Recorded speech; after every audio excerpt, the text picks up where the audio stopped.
ছেলেরা সবাই কেমন আছো বাবা? আশা করি সবাই ভালো আছো।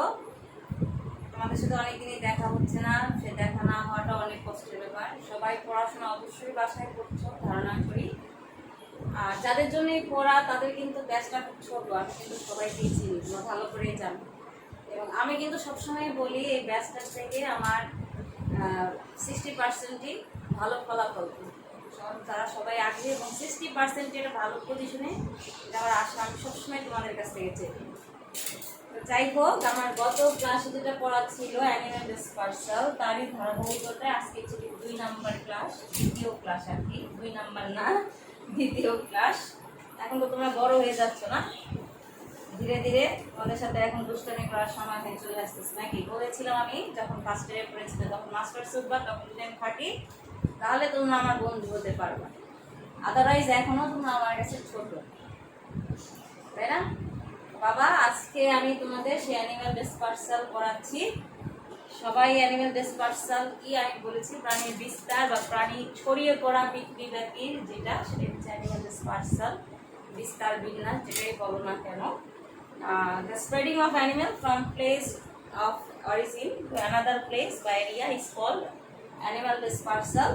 অর্থাৎ তার মূল অঞ্চল থেকে একটি প্রজাতি বা একটি প্রাণী যখন অন্য স্থানে বসবাসের জন্য অভিযোজন করে, তখনই সেটি হচ্ছে জন্মস্থান ত্যাগ করে অন্য স্থানে যেমন স্থায়ীভাবে অভিযোজন ঘটে, সেটি হচ্ছে দ্য অ্যানিমাল ডিসপার্সাল, প্রাণীর বিস্তার বা প্রাণীর গমন আমরা বলতে পারি। এই যে অ্যানিমাল ডিসপার্সাল, আমি টাইপসগুলো তোমাদের বলেছিলাম যে 5 types of animal dispersal: gradual, rapid, seasonal, forced and anthropogenic. গ্রাজুয়ালটা আমি মনে হয় বুঝিয়েছিলাম, তো তারপরেও শুরু করি গ্রাজুয়াল থেকে।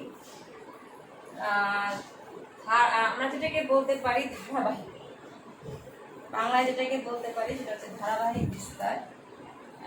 দীর্ঘ সময় সাপেক্ষ প্রাণী প্রজাতি একটা বিশাল ভৌগোলিক অঞ্চলে পরিব্রাজন করে, অর্থাৎ যে স্থানে তারা থাকে তাদের কাছে ওই স্থানটা তাদের জন্য বিশাল এলাকা। এই যে পরিব্রাজন করা বা এক স্থান থেকে অন্য স্থানে ধীরে ধীরে ধীরে ধীরে যাওয়া, সেটাই হচ্ছে গ্র্যাজুয়াল ডিসপার্সাল। অর্থাৎ কোনো একদল আগে গিয়েছিল, তারা ওইখানে গিয়ে ভালো আছে, তখন পুনরায় সেখানে আরেক দল গেল, সেটাই হচ্ছে বলছি গ্র্যাজুয়াল ডিসপার্সাল। গ্র্যাজুয়াল ডিসপার্সাল বা ধারাবাহিক ডিসপার্সালটা মানে ধারাবাহিকভাবে অনেক সময়, দীর্ঘ সময় নিয়ে ধীর গতিতে সাধারণত হয়ে থাকে, ধীরে ধীরে এটা ধীর গতিতে হয়ে থাকে। র্যাপিড হচ্ছে দ্রুত। কিছু প্রাণী যখন একটি অঞ্চল থেকে অন্য একটি অঞ্চলে দ্রুত পরিব্রাজন করে এবং এই পরিব্রাজনের ক্ষেত্রে পরিবেশগত উপাদানগুলি বাধা সৃষ্টি করে নানাভাবে তারা এই বাধাগুলো অতিক্রম করে আরেক স্থানে গিয়ে যখন বসবাস শুরু করে, সেটাকে হচ্ছে র্যাপিড ডিসপার্সাল। সাধারণত মথ, মাছি, প্রজাপতি এই রকমের তখন ডিসপার্সাল করে দিত। অর্থাৎ ধরো ওরা ওইখানে ভ্রমণ করছিল, কোনো এক কারণে সেখানে ঝড় বৃষ্টি তুফান শুরু হলো বা অন্য কোনো দল এসে তাদের বংশ নষ্ট করে ফেলতে লাগলো, ঠিক সেই সময় তারা দ্রুত এক স্থান থেকে অন্য স্থানে চলে যায় এবং ওই অঞ্চলে গিয়ে দেখা যায় অভিযোজন প্রক্রিয়াটা তাদের সম্পন্ন করে। এই যে চলে যাওয়ার প্রক্রিয়াটা বা চলে যাওয়াটা, সেটাই হচ্ছে র্যাপিড ডিসপার্সাল। সাধারণত র্যাপিড ডিসপার্সাল আমি কিন্তু বলেছি কারা করে, মথ, প্রজাপতি, মাছি এই ধরনের, কারণ এরা হচ্ছে দ্রুত এক স্থান থেকে অন্য স্থানে বা বাতাসে উড়িয়ে নিয়ে যাওয়া সক্ষম বলে এদেরকে দ্রুত হয়ে থাকে। কিন্তু অন্য বিশাল প্রাণীর ক্ষেত্রে কিন্তু দ্রুত বিস্তারটা খুব হয় না, ধারাবাহিকভাবে বিস্তারটাই হয়ে থাকে। এরপর হচ্ছে সিজনাল ডিসপার্সাল। সিজন মানে কি? বয়স না? সিজন মানে বয়স। সিজন মানে হচ্ছে ঋতু, ঋতু ভিত্তিক। আমি জানি আমার ছেলেরা জানে। সিজনাল ডিসপার্সাল হচ্ছে ঋতুভিত্তিক বিস্তার। কিছু প্রাণী প্রজাতি রয়েছে যারা বছরের নির্দিষ্ট সময়ে অন্য কোনো স্থানে গিয়ে বসবাস করে, অর্থাৎ তারা পুরোপুরি অভিযোজিত হয় না, কিন্তু সাময়িকভাবে অভিযোজন প্রক্রিয়া ওই অঞ্চলে গিয়ে করে। যেমন এই যে এক স্থান থেকে অন্য স্থানে ঋতু ভিত্তিক যে যাওয়াটা অর্থাৎ ঋতুর সাথে সাথে পরিবর্তিত হওয়াটা, সেটাই হচ্ছে সিজনাল ডিসপারশন। এর ক্ষেত্রে আমরা উদাহরণস্বরূপ পরিযায়ী পাখিকে বলতে পারি, যেটাকে আমরা বলি অতিথি পাখি, এখন তো নতুন নাম হচ্ছে পরিযায়ী। তো এই পরিযায়ী পাখি যারা আছে তারা সাধারণত আবহাওয়াগত কারণে শীতকালে উপমেরু অঞ্চল থেকে ক্রান্তীয় উপক্রান্তীয় অঞ্চলে পরিব্রাজন করে। আমাদের দেশে ওরা শীতকালে চলে আসে, অর্থাৎ আমাদের যে শীত ঋতু সেটি নাতি উষ্ণ তেমন ঠান্ডা পড়ে না, তাদের জীবন ধারণের জন্য উপযোগী। এই যে তারা ঋতু ভিত্তিক চলে আসে, তাদের মন কিন্তু সম্পূর্ণ আমাদের দেশে থাকে না।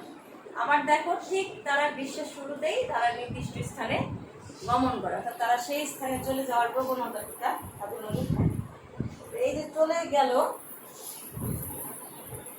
তাদের প্রবণতাটা, সেটাই হচ্ছে কি বাবা সিজনাল ডিসপারশন। সিজনাল ডিসপারশনের ক্ষেত্রে কিন্তু আমরা আরো ভালো উদাহরণ, আরো আমাদের দেশে কি আছে, পরিযায়ী পাখিটা আমাদের দেশের ভালো উদাহরণ, যেটা তারা আসে আমাদের দেশে বেড়াতে আসে আর কি।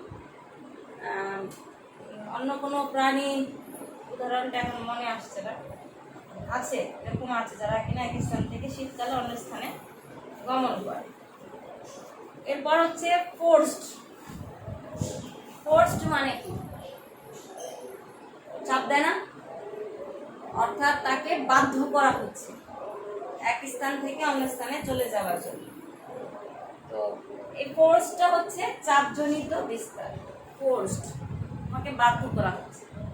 যেমন আমি তোমাদের বাধ্য করি পড়াশোনা করতে, না এই পড়ো, এই ভালো রেজাল্ট করতে হবে, এটাকে বাধ্য করা বলো। নিজের মন থেকে তো খুব কমই আসো পড়াশোনা করো। তো যাই হোক, বিভিন্ন পরিবেশগত বিপর্যয় ও দুর্যোগে প্রাণী প্রজাতি নিজ বাসভূমি ছেড়ে অন্যত্র গিয়ে বাসস্থান গড়ে তোলে। এই যে অন্যত্র গিয়ে বাসস্থানটা গড়ে তুললো, সেটাই হচ্ছে ফোর্সড। তার মানে তোমাকে বাধ্য করা হচ্ছে, পরিবেশগত বিপর্যয় হোক বা যে কোনো দুর্যোগেই হোক, প্রাণী প্রজাতি এক স্থান থেকে অন্য স্থানে চলে গেল। এই যে চলে যাওয়া, বাসভূমি ত্যাগ করা, সেটাকে বলা হয় ফোর্সড ডিসপারশন। যেমন 1947-এ আমাদের দেশের পুরো এই ভারত উপমহাদেশ অঞ্চলে সবাই আমরা ফোর্সড, বাধ্য করেছি বা বাধ্য হয়েছি অনেকে আমরা আমাদের নিজ বাসভূমি ত্যাগ করে অন্যত্র স্থানে চলে যাওয়া। ইভেন 90-তেও ওই জিনিসটা হয়েছে, আমরা দেখেছি অনেকেই, এখন অনেকেই নেই ফোর্সড, সেটা আরেক বিষয়। যাই হোক, আমি এটা নিয়ে আলোচনা করছি না। কিছু কিছু ক্ষেত্রে মানুষের ক্ষেত্রে এটা হয়ে থাকে, তবে পরিবেশগত বিপর্যয়, আমরা কিন্তু আমাদের নিজস্ব পরিবেশগত বিপর্যয়, ভালো পরিবেশের জন্য যেতে আগ্রহী আমরা সবাই বলি না, ভালো লাগছে না, দেশ ছেড়ে অনেকে আমরা চলে যাই, তাই না? এই একটা ভালো দেশে গিয়ে বা ভালো পরিবেশে গিয়ে বিপর্যয় থেকে বেঁচে থেকে নিজেকে বাঁচানো, সব কিছু থেকে। যাই হোক, যেটাই হোক, প্রাণীদের ক্ষেত্রে এরকম পরিবেশগত বিপর্যয় বা দুর্যোগে প্রাণী প্রজাতি নিজ বাসভূমি ছেড়ে অন্যত্র গিয়ে বাসস্থান গড়ে তোলে। এবং এই যে বিপর্যয়গুলো সেটি প্রাকৃতিকগতভাবেই বেশি, প্রকৃতিগতভাবে বেশি। এবং প্রকৃতিগত বিষয়গুলোর মধ্যে হচ্ছে খরা, বন্যা, দাবানল, প্রাকৃতিক প্রভৃতি প্রাণীগুলো অন্যত্র বাসস্থান গড়ে তোলে। এই যে বাসস্থান অন্যত্র গড়ে তোলা তারা বাধ্য হয়ে, সেটা হচ্ছে ফোর্সড ডিসপারশন। তারপর হচ্ছে অ্যানথ্রোপোজেনিক ডিসপারশন বা মনুষ্য সৃষ্ট কারণে আমরা সৃষ্টি করছি আর কি, তাদেরকে বাধ্য করি যখন অন্যত্র চলে যাওয়া, সেটা বুঝাইছে। পৃথিবীর জনসংখ্যা দ্রুত বাড়ছে, তোমরা সেটা ভালোই জানো, যদিও আমরা জনসংখ্যাকে জনসম্পদে রূপান্তর করার প্রক্রিয়া চালছি। কিন্তু জনসম্পদে যখনই আমরা রূপান্তর প্রক্রিয়া চালাবো, আমরা প্রযুক্তিবিদ্যার উপর বেশি বেশি জ্ঞান দিয়েছি, কিন্তু প্রযুক্তিবিদ্যার জন্য কিছু স্থাপনা দরকার হয়। অতিরিক্ত এই যে জনসংখ্যা, আর অতিরিক্ত জনসংখ্যার জন্য আমাদের অতিরিক্ত খাদ্যেরও প্রয়োজন হয়। তখন আমাদের কিসের দরকার হবে? খাদ্য উৎপাদনের জন্য বা স্থাপনা প্রতিষ্ঠার জন্য দরকার যে হচ্ছে ভূমি। ঠিক তখনই আমাদের নজর দেয় কোন দিকে? বনভূমি। প্রথমেই যেটা যায় বনভূমি, স্থলভাগের বনভূমি আছে, এটাকে শেষ করি। এই যে বনভূমির দিকে যাওয়া, পৃথিবীর জনসংখ্যা তাদের নিজস্ব প্রয়োজন অনুযায়ী, আবার আমরা কিন্তু আমাদের বাসস্থান তৈরি করতে কাঠের উপর নির্ভরশীল, আমাদের খাদ্যের জন্য আমরা কাঠ নির্ভরশীল। এই যে মৌলিক চাহিদাগুলো বেশিরভাগই কিন্তু আমরা বনভূমির উপর নির্ভরশীল। দেখো, খাদ্য, বস্ত্র, বাসস্থান, চিকিৎসা, শিক্ষা। তো খাদ্যের জন্য দেখো আমাদের বনভূমি, বন থেকে অনেক খাদ্য আমরা আহরণ করি। বস্ত্র, সেটার জন্য ভূমি দরকার হয়, সেটাও আমরা বন থেকে আহরণ করি। ঠিক আছে, তারপর হচ্ছে বাসস্থান, সেটাও কিন্তু তাই।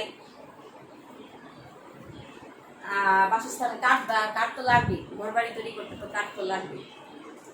চিকিৎসা বিভিন্ন গাছগাছরার প্রয়োজন হয়। আর শিক্ষা, আমরা যে বেঞ্চ টেবিল চেয়ারে বসি সেগুলো হচ্ছে আমাদের বেশিরভাগই কাঠের তৈরি। কাঠের জিনিসও আমরা খুব পছন্দ করি, সবাই আমরা শৌখিন কাঠের জিনিসের জন্য। কাঠটার জন্য আমাদের গাছগুলো তাদের নিজস্ব প্রাণ দেয়, তাই না? যাই হোক, এই যে বর্ধিত জনসংখ্যার মৌলিক চাহিদা পূরণ, সেই পূরণ চাহিদার জন্য আমরা বনভূমি কেটে বা ধ্বংস করে, বেশিরভাগ ক্ষেত্রেই ধ্বংস করে। প্রয়োজনে যেটুকু দরকার নেই তার বেশিরভাগই কেটে দেয়। এই যে কাটা বা ধ্বংস করা, ইভেন আমরা নিজেরাও করি। তোমার রাস্তা দিয়ে যাওয়ার সময় একটা গাছের ডাল ভেঙে নিয়ে যায়, কি হইবার? তোমার একটা চুল ধরে টান দিই, দেখো বাবা কত কষ্ট হয়। একটা চুল ধরে টান দিলে কত কষ্ট হয়, তাই না? এই যে এই ধারণাগুলো আমাদের রাস্তা দিয়ে যাওয়ার সময় বাদ দিয়ে তো তোমরাও পাতা ছিটে যাবে, তাই না? এই যে এই বিষয়গুলোর জন্য আমাদের এই বনভূমি কেটে বা ধ্বংস করে হোক আমরা গড়ে তুলেছি আমাদের কৃষি জমি, বাসস্থান এবং কলকারখানা। ফলে বন্যপ্রাণী বাধ্য হচ্ছে এক স্থান থেকে অন্য স্থানে গমন। এটাও কিন্তু একদিকে ফোর্সড। তো এই ফোর্সটা কি? অ্যানথ্রোপোজেনিক, অর্থাৎ মনুষ্য সৃষ্ট। মানুষ তাদের নিজস্ব প্রয়োজনে যে বনভূমি যেটা উজাড় করছে সেটাই হচ্ছে অ্যানথ্রোপোজেনিক বিস্তার, অর্থাৎ মনুষ্য সৃষ্ট কারণে যে প্রাণী অন্য স্থানে চলে যাবে বা অন্য স্থানে গিয়ে বংশ বিস্তার করলো, সেটাই। যেমন আমরা যখন ছোট ছিলাম তখন কিন্তু মধুপুর ভাওয়ালের বনভূমিতে আমরা কিন্তু পিকনিকে যেতাম। সেখানে যখন বনভূমি অনেক গহীনি ছিল, কিন্তু এখন কিন্তু প্রায় দেখা যায় ফাঁকা। অনেকেই গাছ কেটে ফেলছে প্রয়োজন অনুসারে। এই যে গাছ কেটে ফেলা, সেটাই হলো গিয়ে মনুষ্য সৃষ্ট কারণে বিস্তার রোধ করা। তো আজকে আমরা কি জানলাম? টাইপস অফ অ্যানিম্যাল ডিসপার্সালের সমস্ত 5টা প্রকারভেদ ভালো করে জানলাম। সেটা কি? Gradual, rapid, seasonal, force and anthropogenic. এই 5টাই কিন্তু আমাদের ভালো করে উদাহরণ দিয়ে বোঝাতে হবে। ঠিক আছে? তো নেক্সট আমরা যেটা করব সেটা হচ্ছে প্রাণী বিস্তারের বাহক।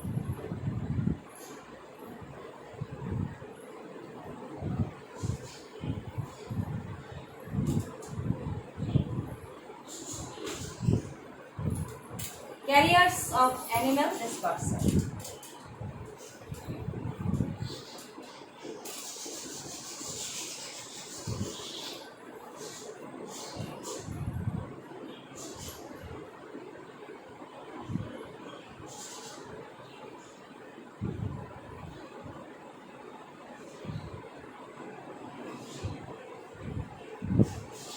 প্রাণী বিস্তারের বাহক, ক্যারিয়ার্স অফ অ্যানিমাল ডিসপার্সাল। এই যে কি বাহক, কি দ্বারা তারা বাহিত হয়, এর জন্য আমাদের প্রথমেই জানতে হবে যে প্রাণী বিস্তারের কারণগুলো। প্রাণী বিস্তারের কারণ হচ্ছে পরিবেশগত কারণ আর হচ্ছে জৈবিক কারণ, অর্থাৎ এনভায়রনমেন্টাল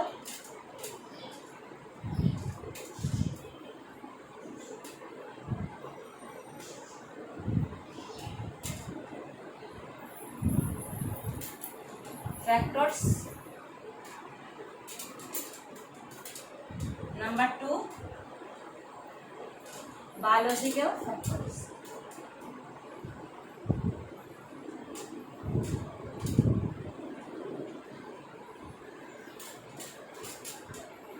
Environmental factors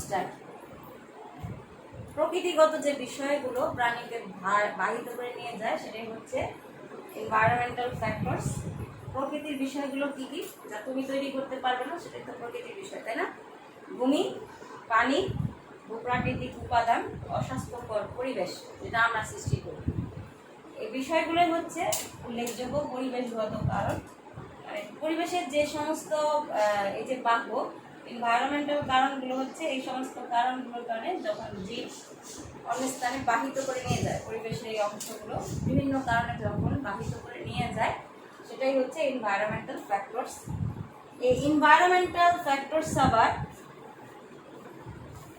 3 প্রকার। কি কি? বায়ু সংক্রান্ত বাহ্য,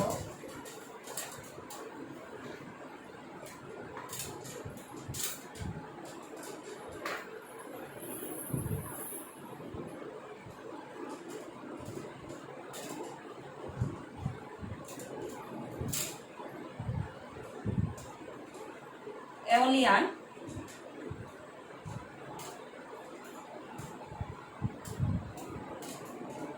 নাম্বার 2 অ্যাকুয়াটিক,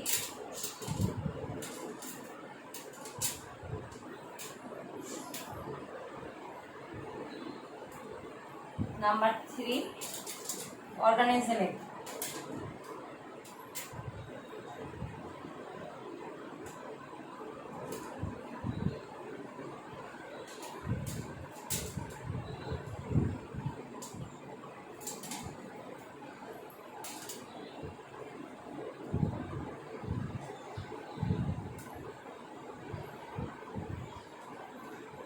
এওলিয়ান, অ্যাকুয়াটিক এবং অর্গানিজমিক অর্থাৎ বায়ু সংক্রান্ত বাহক, পানি বা জলজ, আরেকটা হচ্ছে জীববাহক।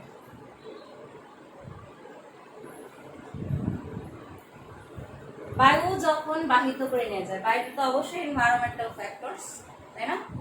তো বায়ু বা সংক্রান্ত বাহকটি কোনটি সেগুলো আমরা পরবর্তী ক্লাসে একটু ভালো করে জানি। আজকে এই পর্যন্তই থাকো, ভালো থেকো, সুস্থ থাকো।